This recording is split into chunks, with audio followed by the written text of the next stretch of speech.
Hello बच्चों, संतोष के YouTube channel पे आपका स्वागत है। जो चैप्टर था नाभिकीय भौतिकी, उसके अंदर अपन ने नाभिकीय विखंडन की अभिक्रिया डिस्कस कर ली थी, परमाणु भट्टी डिस्कस कर ली थी। आज पढ़ेंगे नाभिकीय संलयन अभिक्रिया। ठीक है, तो नाभिकीय संलयन अभिक्रिया में क्या होगा देखिएगा, एक मिनट समझना बात को। देखिए, इससे पहले हमने ये डिस्कस कर लिया था कि जब औसत बंधन ऊर्जा डिस्कस की थी तो कुछ इस तरह से जो ग्राफ आ रहा था।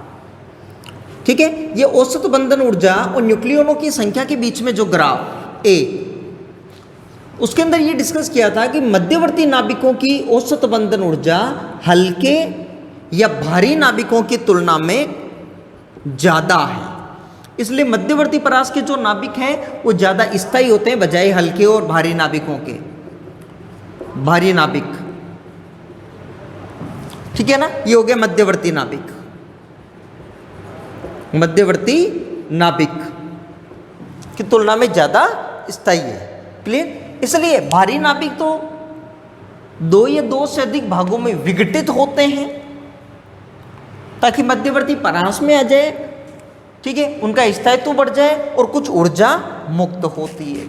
इसी तरह से हल्के नाभिक, दो या दो से ज्यादा हल्के नाभिक मिलकर संलयित होकर तुलनात्मक रूप से भारी नाभिक का निर्माण करते हैं जो कि ज्यादा स्थायी है और ऊर्जा विमुक्त होती है, ऊर्जा मिलती है। ठीक है, तो इस रिएक्शन को क्या कहेंगे? नाभिकीय संलयन अभिक्रिया।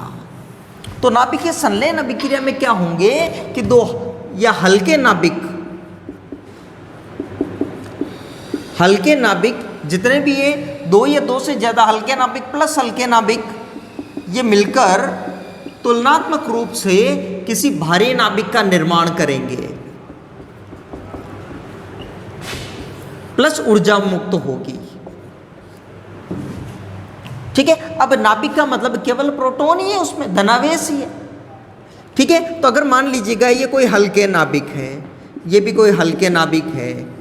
ठीक है, अब इनको संलयित करना है। अब बताओ, जब इनको जोड़ेंगे तो ये धनावेश ये तो तीव्र प्रतिकर्षण करेंगे, जैसे जैसे नजदीक लाएंगे और ज्यादा एक दूसरे को धक्का देने की कोशिश करेंगे। फिर भी अगर इनको पास में लाना है, ठीक है, तो आपको बहुत ज्यादा टेम्परेचर बढ़ाना पड़ेगा। टेम्परेचर बढ़ाने से क्या होगा कि टेम्परेचर बढ़ाने से इनकी गतिज ऊर्जा ज्यादा होगी। गतिज ऊर्जा ज्यादा होने से टकरें ज्यादा होने लगेगी और टकरें ज्यादा होने से ऐसी पॉसिबिलिटी बनेगी कि ये आपस में संलयित होकर एक तरह से किसी भारी नाभिक का निर्माण कर सके, प्लस कुछ ऊर्जा मुक्त होगी। इस रिएक्शन को क्या कहेंगे? नाभिकीय संलयन अभिक्रिया। और जितने भी नाभिकीय अभिक्रिया होती है, अगर इसमें ऊर्जा मुक्त होती है तो एक ही रीजन है जो अपन ने द्रव्यमान, जो कि हमने पढ़ा है द्रव्यमान ऊर्जा संबंध आइंस्टीन का, कि अगर ऊर्जा मुक्त हो रही है मतलब सिस्टम का द्रव्यमान, निकाय का द्रव्यमान में कमी आई है। मतलब इसका द्रव्यमान इसके द्रव्यमान से, टोटल द्रव्यमान से हमेशा क्या होगा? कम ही होगा, चाहे वो नाभिकीय विखंडन हो चाहे नाभिकीय संलयन हो। ठीक है, जो उत्पाद बन रहा है उसका द्रव्यमान हमेशा क्रिया कारकों के द्रव्यमान से क्या होगा? कम होगा। तो द्रव्यमान में कमी है, वही ऊर्जा के रूप में वापस उजागर हो रही है। ठीक है, दूसरी बात, यहां पर जो ये रिएक्शन है, इसको करने के लिए, संलयित करने के लिए बहुत ज़्यादा तापमान की ज़रूरत होती है। लगभग 10⁸ केल्विन ताप की ज़रूरत होती है। मतलब इस कोटि में ताप होना चाहिए जो कि नॉर्मल पृथ्वी की सतह पर पॉसिबल नहीं है।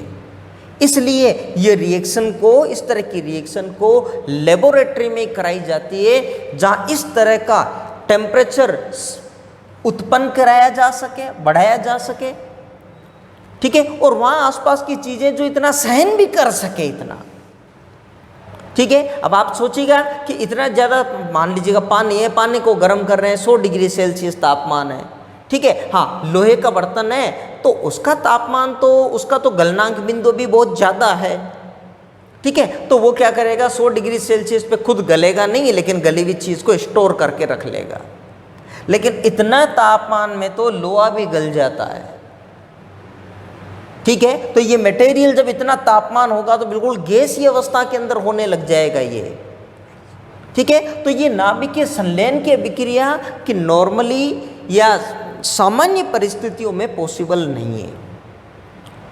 ठीक है, इसको करने के लिए बहुत ज़्यादा तापमान चाहिए, प्लस ऐसे ही उपकरण भी चाहिए। ठीक है, तो इस रिएक्शन को करने के लिए उच्च ताप, उच्च दाब की आवश्यकता होती है। ठीक है, पृथ्वी पर जो रिएक्शन जो कराई गई है, ठीक है, वो ड्यूटेरियम परमाणुओं को हीलियम में बदला गया है। ठीक है, देखिए जल में H2O में हाइड्रोजन है और हाइड्रोजन समस्थानिक पर 3 भी होते हैं, एक तो 1H1, 1H2, 1H3। तो 1H1 तो protium, 1H2 deuterium, 1H3 tritium. ठीक है, तो 1H2 प्लस 1H2 इसको कन्वर्ट कराया जाता है तो ये बदल जाता है 1H3 में। बैलेंस कर लीजिएगा, देखो 2 2 4 1 1 2, तो ये हो गया प्लस 1H1 प्लस कुछ ऊर्जा Q1 ऊर्जा हो गई होगी। ठीक है, अब 1H2 1H3 फिर वापस ड्यूटेरियम से, तो 1H3 प्लस 1H2 से जब रिएक्ट करेंगे तो बदलता है 2He4। ठीक है, प्लस अब देखो बैलेंस करो, देखिए 2 से 2 हो गया 5, ये हो गया 4, तो 0N1 न्यूट्रॉन। ठीक है, बैलेंस हो गया, प्लस ऊर्जा Q2। ठीक है, तो केवल ड्यूटेरियम से किस में बदला जा रहा है, हीलियम में बदला जा रहा है। तो जो लेबोरेटरी में जो रिएक्शन कराई गई है ना, वो इस तरह से कराई गई है कि ड्यूटेरियम परमाणु को ऐसे 2 स्टेप में होती है। ड्यूटेरियम परमाणुओं को हीलियम में बदला गया है, प्लस कुछ ऊर्जा मुक्त हुई है। ऐसे करो कि फिर इसको गायब करते हैं। इसको गायब कैसे करें, इसको लिख लो इक्वेशन नंबर 1 और इक्वेशन नंबर 2। ठीक है, इक्वेशन 1, अब ऐसा करो कि दोनों को ऐड करो। देखिए दोनों को ऐड करने से क्या होगा, 1H3 से 1H3 कैंसिल आउट हो जाएगा, तो 1H2 plus 1H2 plus 1H3 plus 1H2 add कर लिया। यहाँ पे क्या हो गया, देखो 1H3 plus 1H1 plus 2He4 0N1 plus ऊर्जा हो गई Q, जहाँ Q की जगह मैंने क्या लिख दिया, Q1 प्लस Q2। और ये वैल्यू आती है जब सोल्व करते हैं तो लगभग 21.6 लगभग आती है ये 21.6 मेगा इलेक्ट्रॉन वोल्ट। अभी मैं समझाता हूँ, देखो तो ये तो हो गया कैंसिल आउट। ठीक है, एक 1H1 भी गया क्या, नहीं गया। ठीक है, तो ये कितना हो गया, देखो 3 टाइम्स 1H2 से क्या बना, 1H2 से बन गया आपके, देखो 2He4। ठीक है, तो 3 1H1 plus 0N1 plus Q, और Q का मान जब सोल्व करते हैं तो लगभग 21.6 मेगा इलेक्ट्रॉन वोल्ट। ठीक है, मतलब ये वैल्यू कहाँ से आई, अगर ये चीज़ देखना है ना तो टोटली सीधी सी बात है कि क्रियाकारक कौन सा हो गया, ये क्या बन गया, उत्पाद। ये क्या बन गया, उत्पाद। ठीक है, तो इसका टोटल द्रव्यमान इसके द्रव्यमान से क्या होगा, कम। द्रव्यमान में कमी होगी, तो द्रव्यमान में कमी हो गई तो ऊर्जा निकाल सकते हैं ना, डेल्टा M इंटू C²। जब इससे सोल्व करते हैं तो ये वैल्यू आती है 21.6 मेगा इलेक्ट्रॉन वोल्ट। अब एक बात सुनना, नाभिकीय संलयन अभिक्रिया नाभिकीय विखंडन से भी खतरनाक है। नाभिकीय विखंडन से भी खतरनाक है। क्यों, पहली चीज तो इस रिएक्शन को तो स्टार्ट करने के लिए बहुत ज़्यादा टेम्परेचर प्रेशर चाहिए, जो कि सामान्य परिस्थितियों में उत्पन्न नहीं हो सकता। इसलिए 1952 में एक बार यहाँ पे रिएक्शन कराई गई धरती पर, ठीक है, जिसके अंदर इसके अनुकूल स्थितियां प्राप्त करने के लिए, इस रिएक्शन के अनुकूल स्थितियां मतलब इतना ज़्यादा टेम्परेचर होना, बहुत ज़्यादा प्रेशर होना, इसलिए पहले तो वहां पे कराया गया परमाणु बम विस्फोट, एटम बम। एटम बम में क्या होती है? नाभिकीय विखंडन की अभिक्रिया होती है, अनियंत्रित नाभिकीय विखंडन की अभिक्रिया। ठीक है, तो बहुत ज्यादा एक तरह से विस्फोट, आग उत्पन्न होगी। ठीक है, तो फिर इतना ज़्यादा टेम्परेचर आने लगेगा, जो भी वहाँ पे आसपास में जो वातावरण है या जो गैसेज है वो बिल्कुल गर्म होकर गैसीय अवस्था में बदल जाएगी। अच्छा, और इतने टेम्परेचर में तो ये स्थितियाँ हो जाएगी कि जो परमाणु, ये नाभिक के जो परमाणु है ना, ये परमाणु के अंदर ये इलेक्ट्रॉन और ये नाभिक, तो इलेक्ट्रॉन अलग अलग हो जाएंगे बिल्कुल। भाई इलेक्ट्रॉन को क्या करना है? नाभिक के बंधन से मुक्त कराने के लिए आवश्यक ऊर्जा आयनन ऊर्जा होती है, बहुत कम ऊर्जा होती है। जब इतना टेम्परेचर है तो जितने इलेक्ट्रॉन है ना, बाह्यतम कोश, आंतरिक कोश, सारे के सारे इलेक्ट्रॉन अलग, नाभिक अलग, और मिक्सर बन जाएगा गैस का, जिसके अंदर जगह जगह एक तरह से आयन बन गए, इलेक्ट्रॉन, आयन बन गए, इलेक्ट्रॉन, और इस मिक्सर को कहते हैं प्लाज्मा। प्लाज्मा, जिसको चौथी अवस्था भी कह सकते हैं पदार्थ की। पदार्थ की 3 अवस्थाएं पढ़ी है आपने, ठोस, द्रव और गैस।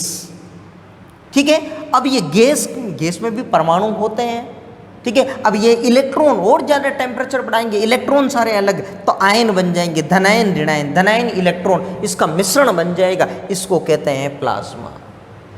ठीक है, तो ऐसी कोई डिवाइस भी नहीं बनी कि जो प्लाज्मा को इकट्ठा करके रख सके। ठीक है, तो अभी इतना ज़्यादा, हाँ देखिएगा, इसके ऊपर ही रिसर्च भी चल रही है।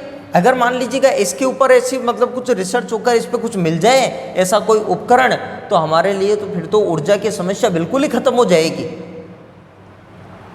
क्योंकि इतनी ऊर्जा उत्पन्न हो रही है। अच्छा, यहाँ पर जो ऊर्जा है ये परमाणु में नाभिक के विखंडन से भी ज़्यादा होती है। ठीक है, अब डाउट है कि सर ये ऐसा क्यों हो रहा है? ऊर्जा तो यहाँ पर 21.6 मेगा इलेक्ट्रॉन वोल्ट मिल रही है, जबकि उसके अंदर तो 200 मेगा इलेक्ट्रॉन वोल्ट ऊर्जा मिल रही थी। फिर आप ये क्यों कह रहे हैं कि ये ज़्यादा खतरनाक है, ज़्यादा ऊर्जा मिल रही है? बात समझो, देखो यहाँ पर एक हाइड्रोजन परमाणु से लगभग 3 हाइड्रोजन परमाणु से लगभग 20 इलेक्ट्रॉन, मेगा इलेक्ट्रॉन अनुमानित बात कर लेते हैं। ठीक है ना, एक का द्रव्यमान लगभग 1 mu। ठीक है, तो 1H2 है तो इसका द्रव्यमान 2 mu, तो 2 × 3 लगभग 6 mu मान लो। तो 6 mu द्रव्यमान से 3 ड्यूटेरियम के परमाणु लगभग इतनी ऊर्जा दे रहे हैं, लगभग इसको 20 ही मान लीजिएगा, अनुमानित लगभग 20 मेगा इलेक्ट्रॉन वोल्ट। उधर 235 यूरेनियम 235, उधर देखिएगा रिएक्शन के अंदर क्या होता है, मैं यहाँ पे लिख देता हूँ। देखिए यूरेनियम जब 235, ठीक है, तो एक न्यूट्रॉन की जब बौछार कराएंगे तो ये 236 में बदलेगा। ठीक है, 236 में बदलेगा, तो बेरियम और क्रिप्टॉन के साथ 3 न्यूट्रॉन प्लस कुछ ऊर्जा प्लस लगभग 200 मेगा इलेक्ट्रॉन वोल्ट की ऊर्जा मिलेगी। ठीक है ना, अब समझो लगभग 236 AMU से एक परमाणु का द्रव्यमान 236 AMU, लगभग कैलकुलेशन के लिए 240 मान लेते हैं। ठीक है, तो अब इसमें लगभग 240 AMU द्रव्यमान से कितनी ऊर्जा मिल रही है? 200 मेगा इलेक्ट्रॉन वोल्ट। ठीक है ना, 240 AMU द्रव्यमान से। अब आपके पास मान लो 1 किलोग्राम यूरेनियम और 1 किलोग्राम में ये है ड्यूटेरियम, तो एक परमाणु का 240 AMU वजन है, तो 1 किलोग्राम, अच्छा इसमें इसका एक रिएक्शन के लिए मतलब 2 AMU है, एक का 3 काम आ रहे हैं, तो 6 AMU काम में आ रहा है। ठीक है, तो इसमें 6 AMU द्रव्यमान काम में आ रहा है, एक इतनी ऊर्जा के लिए 6 AMU द्रव्यमान से इतनी ऊर्जा मिल रही है। ठीक है, तो अब बताओ, अब इसमें अगर 240 से 200 मेगा इलेक्ट्रॉन वोल्ट, अब 6 AMU से लगभग कितनी मिल रही है? 20। आप ऐसा करो, इसको 240 बनाने के लिए मैं 4 से गुणा करता हूँ। देखो दोनों तरफ अगर मैं गुणा करता हूँ 4 से, तो मतलब लगभग 24 AMU से कितनी मिलेगी? 80 मेगा इलेक्ट्रॉन वोल्ट 24 से। अब 10 से गुणा करो तो 240 AMU से कितनी मिलेगी? 800 मेगा इलेक्ट्रॉन वोल्ट। मतलब 240 AMU द्रव्यमान यदि है तो इससे लगभग 800 मेगा इलेक्ट्रॉन वोल्ट, और इधर लगभग 240 से 200 मेगा इलेक्ट्रॉन वोल्ट। तो नाभिक के विखंडन में जितनी ऊर्जा हो रही है ना, उससे 4 गुना ऊर्जा इसमें मिल रही है नाभिक के संलयन में। इसलिए वहां पर धमाका यदि होता है परमाणु बम का, ठीक है, तो जितना विस्फोट होगा उसका 4 गुना विस्फोट इसमें हो जाएगा। इसलिए परमाणु बम जब बनाते हैं, सॉरी परमाणु बम क्या, हाइड्रोजन बम, हाइड्रोजन बम के अंदर हाइड्रोजन के नाभिक संलयित होकर हीलियम में बदलते हैं, ठीक है। तो हाइड्रोजन बम बहुत ज़्यादा खतरनाक है बजाय परमाणु बम के, ठीक है। अब आप ये समझ लो कि जब हिरोशिमा नागासाकी के ऊपर जब परमाणु बम का हमला हुआ था, यूरेनियम से जो था, उसके अंदर लाखों लोगों की मौत हो गई थी, ठीक है। अब आज के टाइम पे तो बहुत ज़्यादा टेक्नोलॉजी डेवलप हो गई है, और हाइड्रोजन बम का यदि विस्फोट हो जाए ना तो बिल्कुल संख्या लगभग करोड़ों तक भी पहुंच सकती है आज के टेक्नोलॉजी के अनुसार। और आजकल हर देश के पास बहुत ज़्यादा घातक हथियार भी है। इसलिए ये माना जाता है कि तीसरा विश्व युद्ध यदि हुआ तो नाभिकीय हथियार उसमें काम में आ गए तो धरती पर कोई नहीं बचेगा, धरती का वापस फिर पुनर्जन्म ही होगा, क्यों सबके पास इतने तेज हथियार है। समझ में आ रही मेरी बात, ठीक है। तो वहां पर दूसरी बात, तो ऐसी कोई अभी तक कोई डिवाइस बनी नहीं है कि जो इससे इस ऊर्जा, जब इतनी ज़्यादा ऊर्जा तो इसको भी शांति कार्यों में काम में ले, इस ऊर्जा को काम में ले सके, ठीक है। तो ऐसी कोई डिवाइस अभी तक बनी नहीं है। हालांकि ऐसा कहा जा रहा है कि एक टोकामेक नाम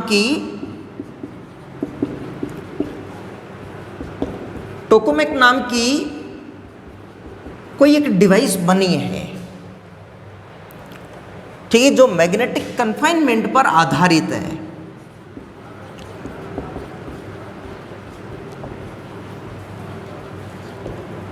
और इससे लगभग 1 मेगावाट ऊर्जा 1 सेकंड में स्टोरेज कर सकते हैं।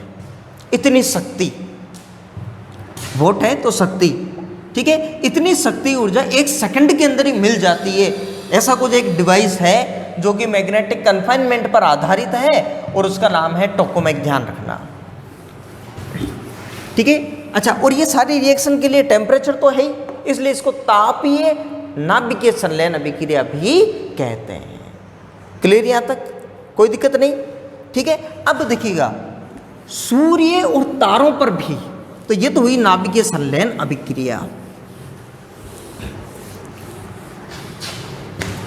अब एक और है टॉपिक हमारे लिए, सूर्य और तारों पर ऊर्जा का स्रोत, ये रिएक्शन ही है। देखिए सूर्य से हमको लगातार ऊर्जा मिल ही रही है, ठीक है ना, प्रकाश ऊर्जा मिल रही है, उष्मा ऊर्जा मिल रही है, कई तरह के विकिरण मिल रहे हैं, ठीक है। तो सूर्य व तारों पर एक ये टॉपिक भी है कि सूर्य व पर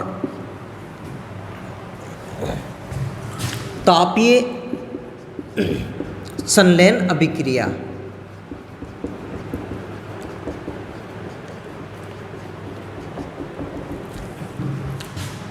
देखिए सूर्य पर पहले ऐसा माना जाता था कि ऑक्सीजन और कार्बन चक्र चलता है वहाँ पर, ठीक है। लेकिन जो नए साइंटिस्ट थे या बेथे की जो रिएक्शन उनकी बात सुने तो माना जाता है कि वहाँ पर भी नाभिकीय संलयन अभिक्रिया होती है। वहाँ पर 4 हाइड्रोजन परमाणु, हाइड्रोजन नाभिक, ये मान लो हाइड्रोजन नाभिक मिलकर हीलियम में बदलते हैं,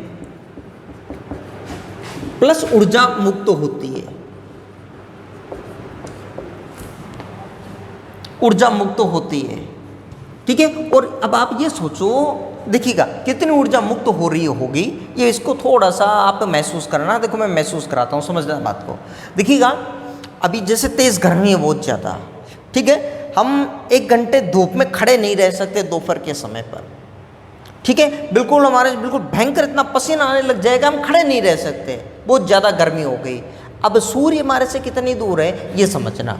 देखो सूर्य के प्रकाश की चाल कितनी, 3 × 10⁸ मीटर पर सेकेंड, मतलब किलोमीटर में बदलें इसको तो 10⁵ × 10⁻³ मीटर पर सेकेंड, मतलब ये हो गया 1000, ये हो गया 3 लाख, 1000 मीटर पर सेकेंड मतलब किलोमीटर हो गया ये, इतना किलोमीटर पर सेकेंड, मतलब 3 लाख किलोमीटर पर सेकेंड, मतलब 1 सेकेंड में 3 लाख किलोमीटर सूर्य का प्रकाश चला, फिर 1 सेकेंड 3 लाख किलोमीटर, ठीक है ना, बहुत ज़्यादा दूरी है। अब सूर्य का प्रकाश धरती तक पहुंचने में लगभग 480 सेकेंड का समय लेता है। अब 1 सेकेंड के अंदर ही 3 लाख चलाइए, फिर 1 सेकेंड में फिर 3 लाख चला, फिर 1 सेकेंड में 3 लाख चला, 480 सेकेंड में अनुमानित लगभग इतना समय। तो अब सोचो सूर्य हमारे से कितनी दूरी पर है। अब इतनी ज़्यादा दूर होने के बावजूद भी सूर्य से जो ऊर्जा मिल रही है हम 1 घंटे धूप में खड़े रहकर सहन नहीं कर सकते। तो सोचो इतना ताप हो जाता है यहाँ पर कि तो अपन सूर्य की तरफ जाने लगेंगे तो कितना ताप होता होगा। वहाँ पर हमेशा ही नाभिकीय संलयन अभिक्रियाएं होती रहती है और विस्फोट होते रहते हैं और उसी से ऊर्जा डिस्ट्रीब्यूट होती है, वितरित होती है, जो यहाँ तक पहुँचती है, ठीक है ना। अब देखो बात को, हाइड्रोजन नाभिक, ठीक है। तो बेथे का जो प्रोसेस था कि प्रोटॉन प्रोटॉन चक्र, हाइड्रोजन परमाणु ही है 1H1, ठीक है, इसको प्रोटॉन भी कहते हैं। हाइड्रोजन नाभिक को प्रोटॉन इसलिए कहते हैं क्योंकि इसमें देखो एक ही प्रोटॉन है, एक ही इलेक्ट्रॉन है हाइड्रोजन परमाणु में और 1 - 1 0 न्यूट्रॉन है। तो 1 प्रोटॉन 0 न्यूट्रॉन या हाइड्रोजन परमाणु। अब हाइड्रोजन नाभिक एक इलेक्ट्रॉन हटा दो तो जो नाभिक बचेगा उसमें केवल एक प्रोटॉन ही तो है, इसलिए इसको प्रोटॉन भी कहते हैं। इसलिए H+, एक इलेक्ट्रॉन निकल गया हाइड्रोजन में से तो H+ बन गया, तो ये इसका नाम क्या दे दिया आपने, प्रोटॉन। तो प्रोटॉन प्रोटॉन चक्र मतलब प्रोटॉन की रिएक्शन होती है, देखिएगा किस तरह से कुछ स्टेप्स हैं कि सूर्य पर ये तारों पर ऊर्जा का स्रोत ये नाभिकीय संलयन अभिक्रिया ही है, ठीक है। तो वहां पर क्या होता है देखिएगा कि सूर्य पे बहुत ज़्यादा भी हाइड्रोजन है, ठीक है, करीबन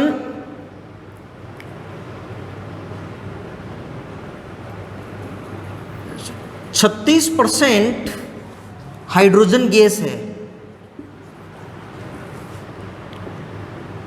ठीक है, और एक तरह से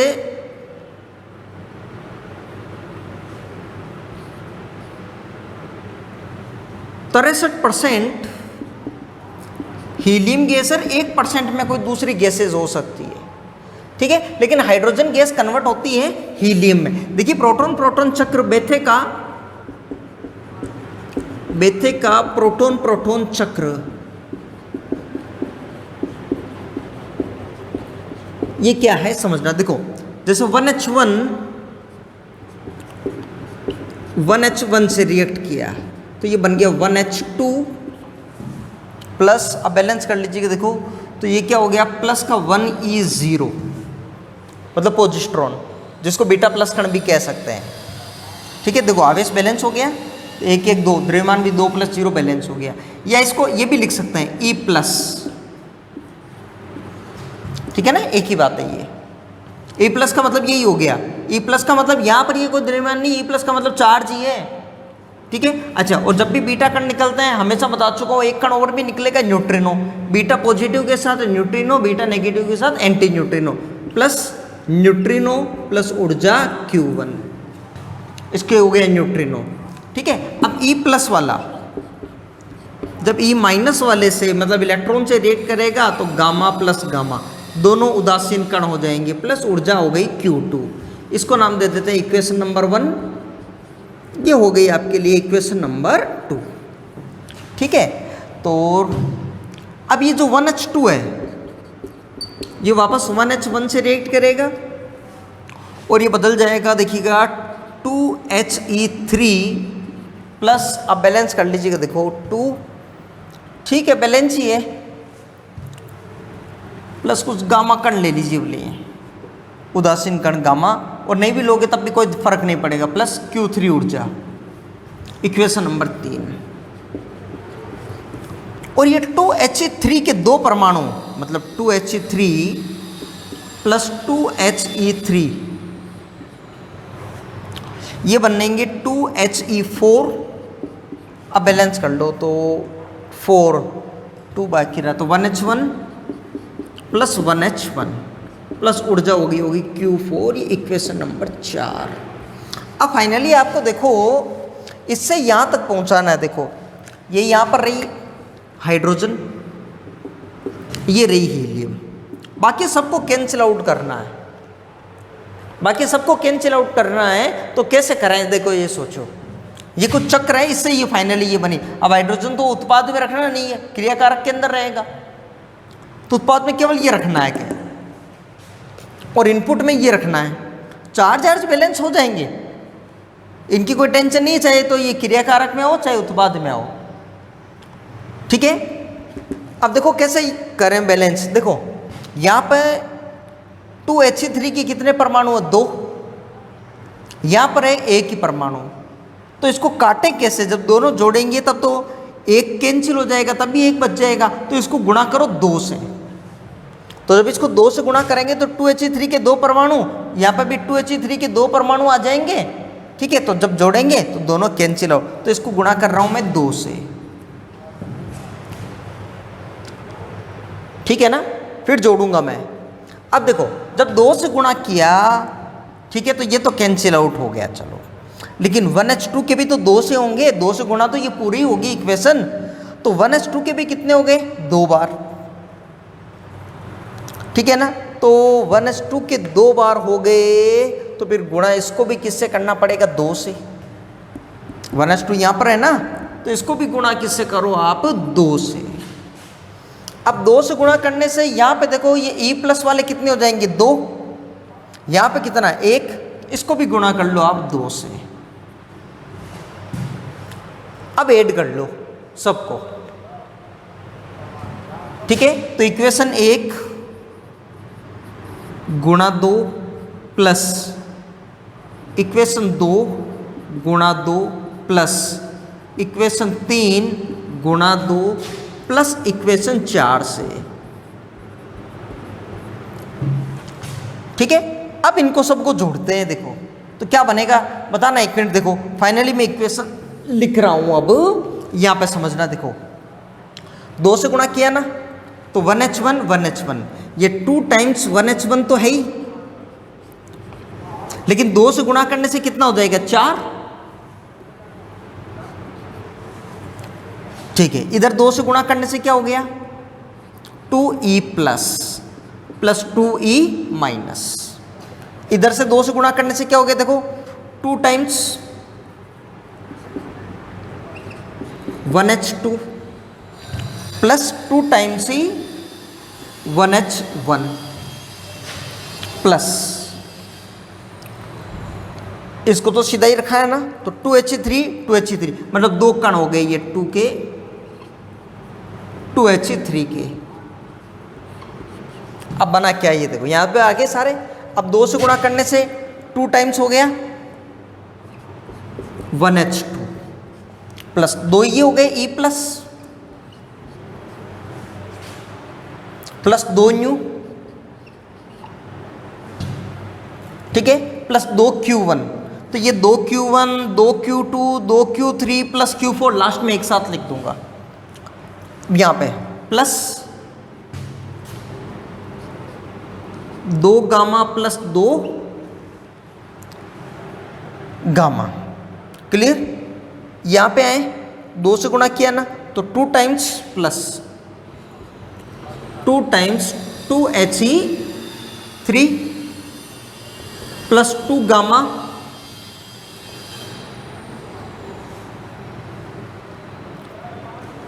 और इसको सीधा जोड़ दिया प्लस 2He4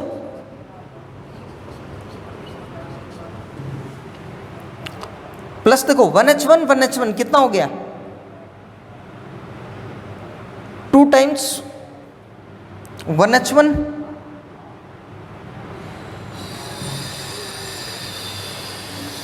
हाँ प्लस 2 टाइम्स 1H1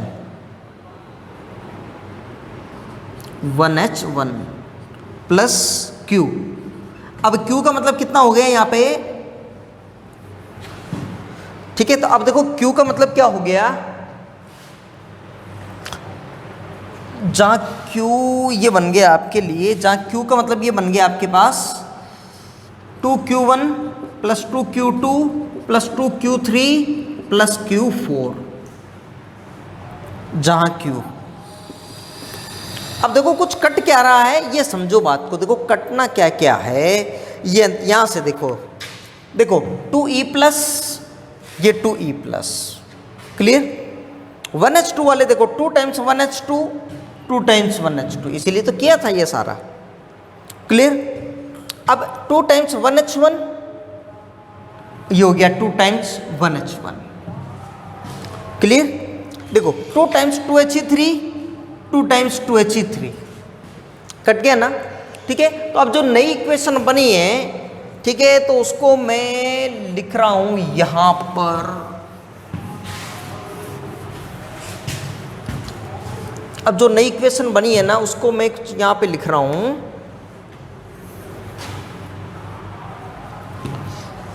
क्या इक्वेशन बन गई देखिए 1H1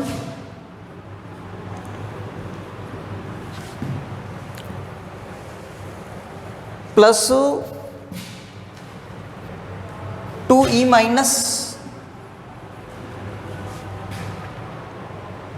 यही बना या तो ठीक है। क्या बन गया इससे 2He4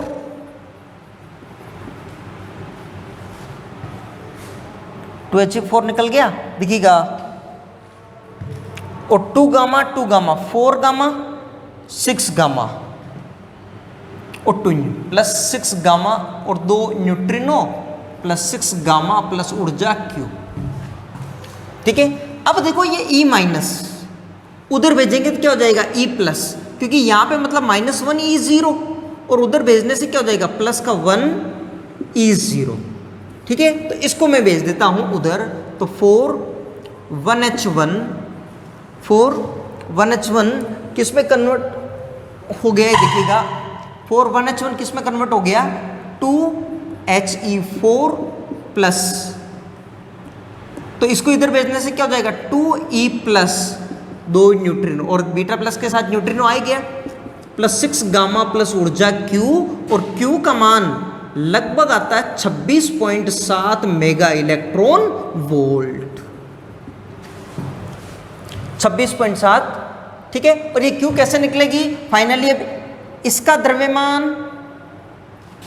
इनके टोटल द्रव्यमान से हमेशा क्या रहेगा ज्यादा, इसका द्रव्यमान मतलब इनका द्रव्यमान क्या रहेगा कम, द्रव्यमान में कमी होगी, ऊर्जा विमुक्त होगी, ठीक है। तो ये रिएक्शन होती है सूर्य पर, जिसको प्रोटॉन प्रोटॉन चक्र भी कहते हैं, बेथे का प्रोटॉन प्रोटॉन चक्र भी कहते हैं। इस तरह से वहां पे हाइड्रोजन गैस है, किस में कन्वर्ट हो रही है, हीलियम गैस के अंदर कन्वर्ट हो रही है, ठीक है। अब ऐसा माना जाता है कि जब तक हाइड्रोजन है तब तक तो ये रिएक्शन चलती रहेगी, और जब हाइड्रोजन खत्म हो जाएगी तो रिएक्शन बनना भी बंद, जब रिएक्शन होना बंद हो गई तो ये ऊर्जा भी मिलना बंद, तो फिर धीरे धीरे धरती पर अंधकार रूप में छाने लग जाएगा, ठीक है। लेकिन चिंता मत करो, अभी तो बहुत साल है, करीबन 10 की घात 9 साल तक अभी तो और अपने आपकी मेरी सबकी कई पीढ़ियां बीत जाएगी, तब तक अभी कोई लोड नहीं है, ठीक है। लेकिन जब ऐसा माना जाता है कि जब धीरे धीरे हाइड्रोजन खत्म होने लगेगी, ये रिएक्शन खत्म होने लगेगी,